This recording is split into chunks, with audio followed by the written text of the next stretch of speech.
in and stay aware. Hai Kivas, selamat datang di Suara Kita One on One, tempat di mana suara perempuan didengarkan dan dirayakan. Aku Lydia. Hari ini aku akan membahas satu peran yang sering dianggap biasa, tapi diam-diam menguras jiwa nih Kivers. Menjadi anak sulung perempuan, atau biasanya bisa dibilang itu menjadi kakak perempuan pertama ya. Nah, menjadi anak sulung perempuan itu tentang tuntutan yang tidak pernah tertulis, tentang ekspektasi yang tidak pernah diminta, terus tentang bagaimana caranya tetap waras di tengah semuanya.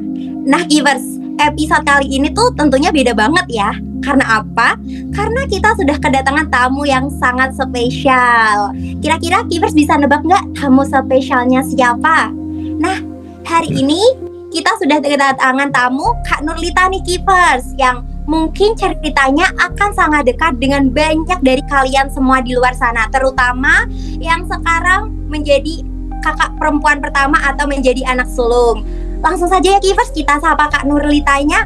Hai Kak Nurlita, bagaimana kabarnya? Halo, kabarnya baik, alhamdulillah. Gimana kabarnya semua walaupun bulan Ramadan ya, kita puasa. Ada mungkin ini jam-jam rawan ya, jam-jam rawannya lemes. Lemes, kayaknya udah mau jam-jam buka, jam-jam rawan ya kan Kak? Terima kasih banyak ya Kak sudah hadir dan mau berbagi cerita pada podcast kali ini. Sebelum kita berjalan lebih jauh, boleh dong Kak Nurlita nih perkenalkan diri dulu secara singkat mungkin ke Kivers, mungkin dari nama lengkap, dan Kak Nurlita nih kesibukannya sekarang lagi apa aja sih? Assalamualaikum warahmatullahi wabarakatuh. Terima kasih Suara Kita 101 sudah memberikan ruang kesempatan buat sharing ya buat saya. Jadi kesibukan saya adalah ya umumnya Gen Z ya. Apa aja yang bisa dikerjain itu dikerjain Kak. Ya, jadi yang pertama saya kerja, terus saya juga kuliah. Saya juga aktif di volunteer. Udah itu, iya. Sibuk banget ya Kivers ya Kak Nurlita nih. Semua dijaga Kak. Kita mulai dari awal dulu nih Kak. Sebagai anak sulung perempuan atau sebagai kakak perempuan pertama nih, apa makna dari kata kakak itu sendiri bagi Kak Nurlita? Makna kakak menurut saya adalah merupakan anak sulung perempuan yang sering jadi pondasi. Artinya kita tidak terlihat, kita tuh tertimbun tanah, tapi kita yang menahan seluruh beban bangunan rumah yang di atasnya itu. Jadi kita itu sebagai pondasi atau contoh sebagai adik-adiknya. Bagaimana kakak entah itu perempuan entah itu laki-laki itu harus sepertinya dituntut jadi yang baik, yang perfect, yang bisa ini itu dan segalanya. Padahal semua manusia itu ada batasnya, tapi tidak bisa dipungkiri kalau kita ditakdirkan sebagai anak pertama berarti itu adalah manusia yang kuat dan manusia yang terpilih yang dipilih oleh Allah gitu. Pertanyaan selanjutnya nih Kak, seiring bertambahnya usia, apakah arti dari kata kakak itu berubah? Mulanya kan cuma sekadar panggilan nih, apakah kata kakak ini menjadi sebuah peran yang harus dijalani? Iya, karena kita tuh bertumbuh jadi manusia yang berproses ya. Jadi nggak bisa dipungkiri kalau kita bertambahnya usia pasti beban itu akan nambah. Nah, ketika beban itu nambah, kita jangan menyalahkan diri sendiri. Kenapa sih kok jadi anak pertama? Kenapa sih kok susah banget?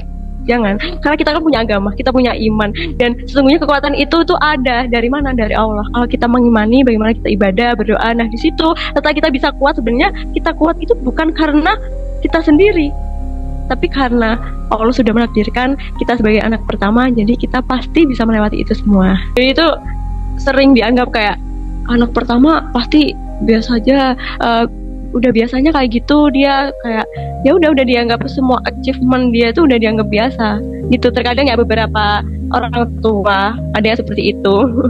Jadi kurang rasa dihargai gitu, tapi nggak apa-apa, it's okay. Karena kita juga manusia bertumbuh ya, jadi tetap harus kuat. Apapun yang terjadi badannya ya udah kita lakuin gitu. Pertanyaan selanjutnya, ada nggak sih momen tertentu yang membuat kakak sadar nih bahwa ekspektasi terhadap kakak itu ternyata lebih besar daripada apa yang kakak bayangkan sendiri? Pernah banget sampai ada temen itu yang bilang, kamu tuh orangnya ambis ya.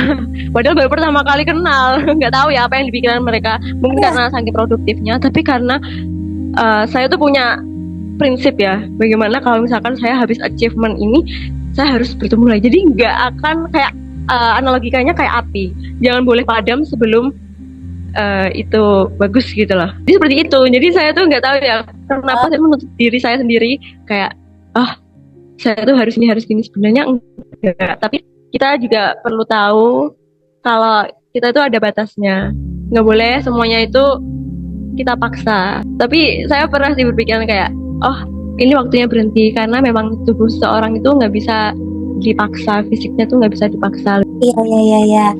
Kita pun sebagai manusia ya Kak, pasti punya boundary sendiri. Maksudnya punya batasan apa yang nggak Betul. kita perlu paksakan. Maksudnya nggak harus kita lakuin semua ya Kak ya. Karena setiap manusia tuh punya Betul. kemampuan masing-masing. Gak semua manusia tuh harus melakukan apa yang udah menjadi ekspektasi kita sendiri gitu ya Kak. Mungkin kita nggak dikasih A ya, tapi Iya. ternyata yang B itu lebih baik. Kayak Masya Allah, itu pernah sih aku lakuin. Dan tentunya sekarang ini jadi singkat cerita ya Kak, dulu saya sempet down banget karena nggak lolos SNMPTN. Jadi kayak tes gitu, tes yang melalui undangan, SBMPTN, SNMPTN. Nah, saya yang melalui undangan itu.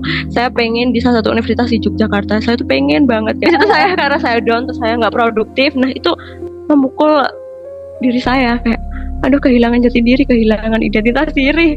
Tapi alhamdulillahnya setelah ramai COVID itu udah gak ada, saya tetap produktif, alhamdulillah. Oke, kita langsung saja ke pertanyaan selanjutnya ya Kak ya. Baik. Nah Kak, banyak orang nih melihat anak sulung tuh sebagai sosok yang paling dewasa. Nah orang-orang ini kan selalu melabeli kalau kakak perempuan tuh adalah sosok yang paling dewasa. Menurut kakak sendiri, bagaimana rasanya tumbuh dengan label seperti itu? Bisa dibilang dewasa sebelum waktunya ya. Kadang dulu kecil tuh sering disuruh mengalah, kayak tahu keadaan. Ya seperti itu, memang anak pertama tuh seperti itu. Jadi kalau sudah ditakdirkan jadi anak pertama, ya kita lakuin aja. Untuk dewasa kita belajar survive sendiri ya. Mengenal emosi. Jadi belajar pengalaman. Iya, betul banget. Ada orang yang beranggapan kayak anak pertama itu, oh ini bisa lah, kamu bisa lah, ini kamu pasti bisa. Nggak pernah kayak nggak bisa gitu loh. Selalu apapun itu bisa, kayak semua alam semesta itu dia yang pegang. Padahal kan enggak ya. Jadi kayak perlunya seorang orang tua itu juga mengerti posisi anaknya, jangan selalu dianggap dewasa gitu. Tapi jangan lupa untuk support anaknya, emosi anaknya itu jangan diimbangi ya, tapi tetap dinasihatin, karena kita sebagai anak itu memang butuh nasihat orang tua segede apapun. Kita kalau udah dewasa kita tetap butuh nasihat dari orang tua, orang-orang terdekat kita, seperti itu.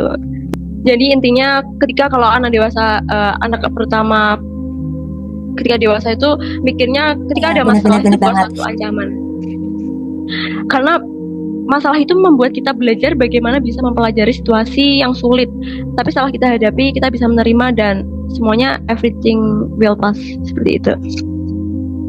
Oke, kita masuk ke pertanyaan berikutnya ya Kak ya. Aku sendiri nih Kak, kan sebagai anak bungsu nih, banyak teman-temanku nih yang menjadi anak sulung, apalagi anak perempuan pertama ya. Nah, teman-temanku nih sebagai anak sulung nih kelihatan banget kalau ada masalah di rumah tuh mereka tuh merasa paling tenang Kak, kelihatan banget paling tenangnya. Tapi sebenarnya ya Kak, apa yang biasanya terjadi di dalam hati kakak saat situasi sedang tidak baik-baik saja? Ketika ada sesuatu yang mungkin gak enak ya, iya betul, kita perlu merefleksikan diri ya, bahwa kita tuh juga manusia. Kita tuh boleh nangis, kita boleh emosi. Kita nggak boleh terlalu memikirkan kita tuh harus kuat. Dengan kita juga ada titik lemahnya. Jadi silahkan kalau misalkan mau nangis, mau sedih, mau bad mood, silahkan apa. Tapi ketika kita sudah berada di lingkungan yang mungkin pertama kita kerja, yang kedua kita di bangku perkuliahan, kita balik lagi, kita udah fresh gitu. Jadi ketika ada sesuatu yang nggak enak, sendiri aja. Kalau misalkan kita bisa, kalau kita misalkan memang teman atau orang terdekat yang bisa percaya, ya kita bisa sharing dan cerita apa sih sebenarnya yang kita rasain itu, atau mungkin kita bingung, kita bisa ke psikolog atau orang yang ahli dalam bidangnya ya. Berarti menjadi sosok anak perempuan tuh nggak harus sepenuhnya harus kuat terus ya Kak ya? Iya betul. Berarti tuh sebagai anak perempuan pertama tuh nggak harus pura-pura kuat ya Kak ya? Iya betul sekali. Tapi seringnya pura-pura ya. Iya. Kayak kamu nggak pernah nangis, nggak pernah itu teman-teman saya sih yang pernah gitu. Karena pernahnya tuh ketawa aja, padahal nggak apa. Orang itu jadi jangan terlalu oversharing gitu. Oversharing bener. Menularkan. Iya, harusnya kita ya udah kalau misalkan ada masalah udah macam sendiri nggak apa-apa. Tapi ketika kamu sama orang lain, ya kamu nih jadi kayak happy, jadi pikiran kita tuh bisa tenang, kayak bisa terdistraksi dengan baik gitu. Betul. Nah Kak, dalam perjalanan tumbuh nih menjadi anak sulung perempuan, apa yang paling sering Kakak kompromikan nih? Keinginan pribadi, waktu, atau mungkin emosi? Menurut saya yang paling aku banget itu adalah keinginan pribadi. Jadi harus bisa ngerem gitu, membudget semua hal itu, yang mana yang perlu, mana yang enggak, seperti itu. Menjadi anak sulung perempuan tuh berarti harus ini ya Kak, pada juga mengatur prioritas. Nah kalau dari ini sendiri nih, tadi kan ada keinginan pribadi, waktu, emosi. Dari segi emosi nih Kak, apa sih yang membuat Kakak nih kayak kadang ini kan ada di mana kita tuh kayak nggak bisa ngontrol emosi nih, apalagi kalau kayak lagi capek, lagi burn out gitu, atau kayak lagi down-downnya gitu. Gimana sih cara Kakak nih ngontrol emosinya? Sesimpel habis marah udah jangan lupa wudhu, itu menenangkan banget. Terus kita baca doa. Untuk Kivers, tips dari Kak Nurulita tadi nih, mungkin Kivers nanti bisa terapin nih di rumah nih, cara mengontrol emosi dan gimana sih caranya membatasi diri sendiri gitu ya Kak ya. Pertanyaan selanjutnya nih, ada nggak sih momen dimana Kakak sadar bahwa tidak semua hal harus Kakak tanggung sendirian? Pernah, karena kita itu butuh teman untuk sharing-sharing gitu. Kalau enggak, ini yang paling saya suka adalah ikut seminar mental health. Gitu. Kita ngebantu atau baca buku. Nah, baca buku self development, self improvement. Secara nggak sadar kita habis baca, kita lakuin. Udah itu gong banget sih Kak. Jadi makanya kita tuh harus produktif ya teman-teman. Nah Kak, seiring berjalannya waktu, peran ini sendiri, peran sebagai anak sulung ini itu membuat Kakak menjadi pribadi yang lebih kuat atau malah justru menjadi pribadi yang lebih berhati-hati? Dua-duanya relate sih Kak. Pertama adalah menjadi pribadi yang lebih kuat.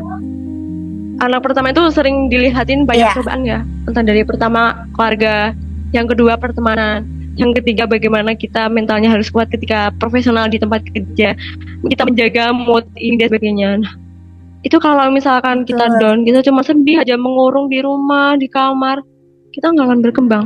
Tapi kalau kita pelajari dengan cara bersyukur, dengan cara tetap mau grow up, tetap lakuin, terabas aja semuanya, nggak akan ada apa-apa kan. Jadi jangan lupa ya teman-teman, kalau misalkan sedih, ya kita tepuk badannya. Terima kasih buat kepalaku, terima kasih buat tubuhku, terima kasih buat tangan dan kakiku sudah bekerjasama di hari ini, sudah melewati berbagai hal yang mungkin dirasa berat. Intinya kita harus tetap bersyukur ya Kak ya, dan jangan lupa berterima kasih kepada diri sendiri. Kalau yang kedua justru kita tuh harus lebih berhati-hati, betul seperti itu. Karena mungkin kalau misalkan ada seorang yang produktif, dia terlalu ambis, terlalu menyukai banyak hal dan justru malah burn out, itu karena dia terlalu gegabah dalam memilih tindakan seperti itu. Jadi kuat boleh, produktif boleh, kerja boleh, kuliah boleh, ikut kegiatan di luar kampus boleh, prestasi boleh banget. Tapi kita tahu porsinya ya. Kita harus berhati-hati dalam memilih keputusan buat diri kita sendiri. Oke, nah jadi gini Kivers, walaupun kita boleh produktif, kita boleh banyak aktivitas, tapi jangan sampai memaksa diri sendiri. Apalagi sampai membuat kita jadi biasanya kalau udah capek gitu gampang sakit ya Kak ya. Boleh produktif tapi jangan memaksakan diri sendiri, betul Kak? Iya, betul sekali. Kalau hari ini nih Kakak berdiri sebagai diri yang lebih matang, apa pesan yang ingin Kakak sampaikan pada diri Kakak yang dulu pertama kali Kakak merasa terbebani? Oke, aku punya pesan yang mungkin relate dengan teman-teman, apalagi anak perempuan atau laki-laki sih, semua ini pasti butuh. Hai, kamu anak sulung, perlu diingat ya, kamu tuh gak superwoman. Ada kalanya kamu boleh menangis setelah pulang dari kepenatan dunia ini, setelah pulang kerja, setelah pulang kuliah, setelah kegiatan-kegiatan dan tugas-tugas yang menumpuk. Pasti capek seharian karena terlalu produktif. Betul banget. Jangan lupa ya, sayangi tubuh kamu. Semua itu manusiawi, kita capek juga manusiawi.